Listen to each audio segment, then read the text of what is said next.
Welcome back to episode 11 of Sibling Rivalry on my podcast India and the World. In the last episode, we saw how elections in Pakistan had led to a political deadlock. We take on from there today and we will cover the story of Operation Searchlight, a military crackdown of unimaginable brutality. It sparked one of the greatest humanitarian crises since the partition of India. At 11 am on 25th March 1971, Lieutenant General Tika Khan, a man who had already earned the grim nickname the Butcher of Baluchistan for his ruthless suppression of an earlier tribal revolt, picked up the telephone. He called his subordinate, Major General Khadim Hussain Raja, and delivered a simple, chilling message. He said, "Khadim, it is tonight." He was talking about an operation codenamed Operation Searchlight. It was designed to completely decapacitate the Bengali nationalist movement in one single overwhelming stroke.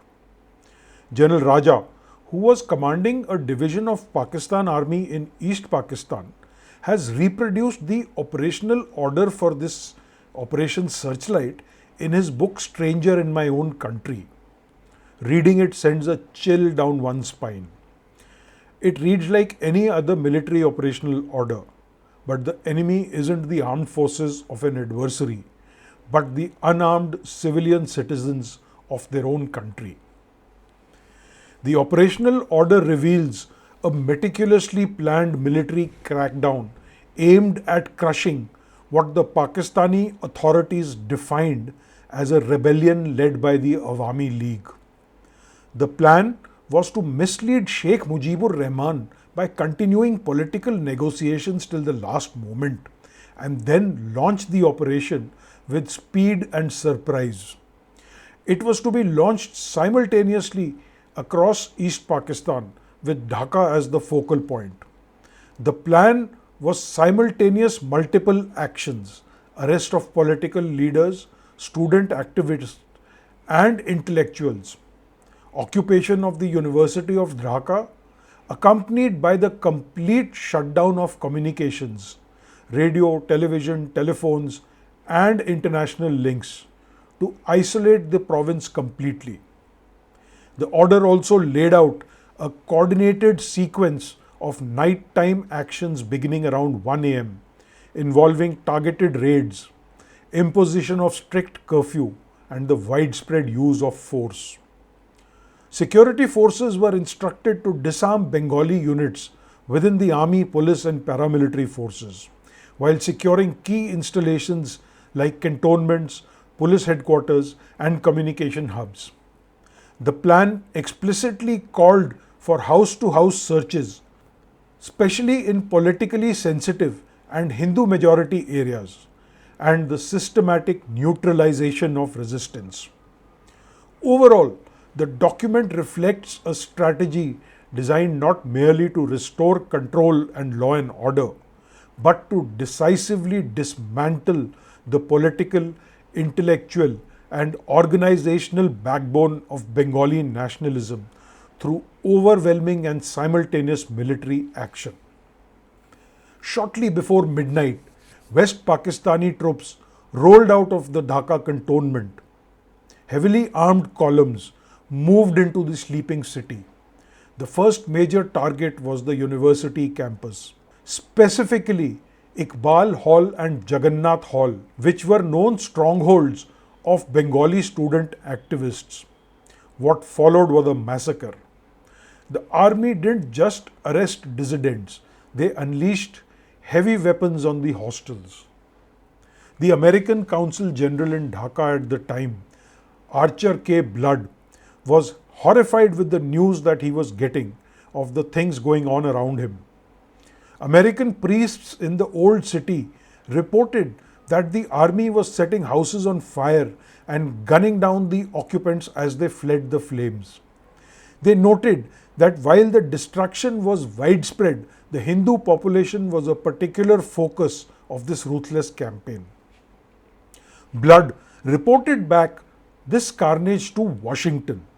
He and the consulate staff in Dhaka were frustrated at the total lack of Washington's reaction to their entreaties to do something to stop the bloodshed. What they did not know was that President Nixon and his advisor Henry Kissinger had other priorities vis-a-vis Pakistan. They did not want to chastise Ayub because they were using Pakistan to open a channel of discussion with China. In desperation, Blood decided to put down his assessment of the situation in writing. He cabled his report back to Washington, which came to be known as the Blood Telegram. Subject line of the cable read, "Dissent from US policy towards East Pakistan."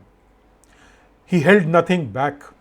He accused the US government of moral bankruptcy by bending over backwards to placate the Pakistani government and failing to denounce the atrocities being committed by it. He reported that he and his staff were, I quote, "mute and horrified witnesses to a reign of terror," unquote. He explicitly used the term selective genocide, noting that the martial law authorities had a list of Awami League supporters whom they were systematically eliminating, seeking them out in their homes and shooting them down. He was fully aware that by sending this telegram, he was committing professional suicide. He chose to deliberately give it a low classification so that it received wide circulation within the government. The cable received strong backing from South Asia specialists in the State Department and was also leaked to the press, causing major embarrassment to the Nixon administration. Blood had done what his conscience had told him, and he did end up paying the price. He was recalled in April and spent the rest of his once promising career in obscurity. Despite the devastating personal cost to Archer Blood, the telegram stands today as a legendary moment of diplomatic integrity, where a public servant chose to risk his livelihood to speak truth to power. While US did not take any action or even comment on the actions of its ally, Mujib was arrested and flown to a prison in West Pakistan. But he managed to send out a final message before that. Using a clandestine wireless transmitter, he formally declared the independent state of Bangladesh. A day later, on March 26th, a Bengali officer named Major Ziaur Rahman famously took over the Chittagong radio station and made an electrifying broadcast to the world, proclaiming the independence of the Republic and calling upon all Bengalis to rise up and fight. And fight they did. The Pakistani generals had made a massive fatal miscalculation. They believed that a swift application of brutal force would shock the Bengalis into submission. Instead, it triggered an immediate massive uprising. At the time of the crackdown, there were roughly 1,62,000 armed Bengalis serving in various forces, including the regular East Bengal Regiment, the paramilitary East Pakistan Rifles, and the Ansars. As the West Pakistani troops moved to forcibly disarm them, these units revolted. In Chittagong, the East Bengal Regimental Centre became a bloody battleground where hundreds were killed in the dead of the night and over 1,000 trained Bengali soldiers fought their way out to escape into Indian territory. The mutiny shattered the military chain of command. In some areas, Bengali officers took decisive, shocking action. For instance, Major Khalid Musharraf, a Bengali officer who had served in the elite special services group, turned the tables on his West Pakistani superiors. He disarmed his own commanding officer and marched the West Pakistani officers across the border into India, handing them over as prisoners in Agartala. It was a total, violent rupture of the Pakistani armed forces in East Pakistan. But these rebellious Bengali troops, though brave, were lightly armed and lacked centralized command. They could not withstand the heavy artillery, tanks, and aerial bombardment of the regular West Pakistani army. Within a matter of weeks, the regular army re-established control over major towns, driving the surviving Bengali fighters and millions of terrified civilians into the countryside and eventually across the border into India. Operation Searchlight had a devastating human cost. The terror unleashed by the army, combined with the deliberate targeting of the Hindu minority, triggered a mass exodus of refugees towards India. In one of the largest and most rapid population transfers in modern history, second only to the one during the partition. Starving, traumatized refugees were walking for days, carrying whatever meager possessions they could balance on their heads. By June, the daily influx averaged a staggering 1 lakh people crossing into India every day. By the end of the year, the total number of refugees would reach nearly a crore. For India, this was an absolute nightmare. The economic burden was massive. The World Bank estimated that caring for these refugees would cost India nearly $770 million in just 1 year. The refugee camps were bursting at the seams. In the overcrowded city of Calcutta, the sudden influx strained municipal services to the breaking point. The arrival of millions of destitute labourers depressed local agricultural wages by as much as 60%, while the price of essential goods like rice and cooking oil skyrocketed. There were several outbreaks of cholera and a desperate lack of sanitation and medical supplies. Indira Gandhi recognized that this was no longer just a Pakistani civil war. As she boldly stated, what was claimed to be an internal problem of Pakistan had been pushed across the border to become an internal problem for India. The pressure on her was immense. The parliament was in uproar, with politicians from almost every party demanding that India immediately recognize the provisional government of Bangladesh and send the army in to stop the genocide. Jayaprakash Narayan even toured the globe to raise awareness, implying that India should be prepared to fight if the world did nothing.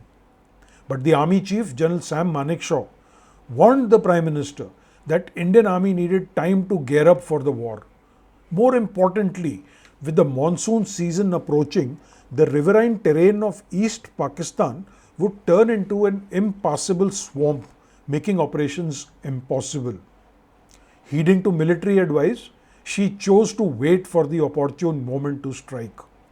Meanwhile, she launched a massive diplomatic offensive, travelling to the western capitals to highlight the humanitarian crisis and ask the international community to pressure Pakistan into a political settlement. Privately, however, while the armed forces prepared for war, she authorized a covert operation to arm, train and organize the Bengali resistance. This force came to be known as the Mukti Bahini or the Liberation Army. In the chaotic early weeks of April, the Indian Border Security Force was given the responsibility for providing sanctuary, basic training and small arms to the rebels. BSF officers played crucial early roles, secretly meeting with Awami League leaders to coordinate their escape and set up a government in exile. BSF commanders such as Lieutenant Colonel O'Connor and Lieutenant Colonel Mukherjee personally led daring cross-border raids and provided the rebels with their first taste of organized military operations. But as the crisis deepened, Indian government realized the BSF was not fully equipped to manage a full-scale guerrilla war. The regular Indian army was officially handed over the covert training program. The disorganized bands of Bengali mutineers and civilian volunteers were structured into formidable forces. The overall command of the Mukti Bahini was given to a retired Bengali officer, Colonel Usmani, while the strategic direction, logistics and training was handled by the Indian military. The border was divided into specific operational sectors. Indian Army officers were placed in overall command of the Bengali brigades operating in these zones. Brigadier Shahbeg Singh was given command of the guerrilla operations headquartered at Agartala, while Brigadier Jagjit Singh commanded the forces operating out of Tura in the north. The Indian Army went to extraordinary lengths to build this guerrilla force. They didn't just hand out rifles, they provided heavy artillery support and communication training. Special training centers were established deep inside India in places like Dehradun and Lucknow, where Bengali youths were taught the arts of sabotage, signals, and guerrilla warfare. To build a proper command structure for the Mukti Bahini, the Indian Army even granted Special Officer Commission to selected Bengali university students. Over 600 of these young Bengali officers underwent a rigorous 3-month training course at the Indian Military Academy at Dehradun. By late summer, the Mukti Bahini had swelled to a formidable force. Alongside the remnants of the regular Bengali regiments, over 1 lakh civilians had been trained. They began infiltrating back into East Pakistan, striking at railway lines, destroying bridges, and ambushing Pakistani patrols. They made the countryside completely ungovernable for the West Pakistani forces, slowly bleeding Yahya Khan's army through 1,000 tiny cuts. The situation had reached a boiling point. Pakistan was locked in an unwinnable counterinsurgency against a hostile population. India was suffocating under the weight of refugees and was actively fueling the rebellion next door. The subcontinent was a powder keg and the superpowers were watching closely. The local bloodbath was about to become a major crisis in the global Cold War. Join us next time for episode 12, where we will pull back the lens and look at the great game of 1971. We'll explore Henry Kissinger's secret flights, the infamous US tilt towards Pakistan, and Indira Gandhi's masterstroke treaty with the Soviet Union. Thank you for listening to this episode. Please do consider subscribing to the podcast and do share the link with your friends who may be interested. See you next time.